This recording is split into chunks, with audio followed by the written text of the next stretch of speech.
Roll, roll, clink. The perfume was on the floor. Again. Tana sighed and turned around to pick up the plastic bottle. Her cat Binks had been sitting on her lap the whole time, so it wasn't her. And she was sure she put it on the flat end, but it rolled off anyway.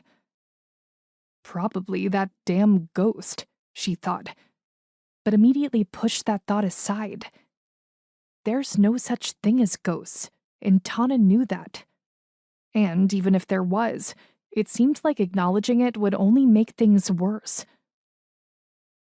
The Camden Inn she lived and worked in drew a lot of their clients from the lore of the ghost, and it was all bullshit. According to all these crazed ghost sites, there was a huge accident here back in the 1800s, a huge fire that killed everyone inside. Even though the house was built in 1810, there'd never been a fire here, and there sure had never been any deaths. Tana had done a lot of research before deciding to work here. She didn't believe in ghosts per se, but if people were dying left and right, she wasn't taking that risk. It was just a sprawling Georgian-style mansion turned inn, with a creaky old gate and surrounded by forest. The owner, Mrs. Camden, liked the older style, so there was a lot of vintage mismatched furniture and elaborate wallpaper.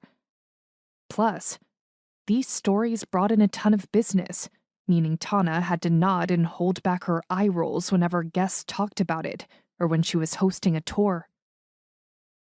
There were some weird things that happened here, and tons of visitors claimed it happened to them.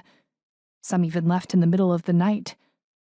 Though these cases were few and far between, they caused quite a stir among the remaining guests, leaving everyone curious about what happened. For Tana, the worst that had happened was her perfume bottle falling and shattering.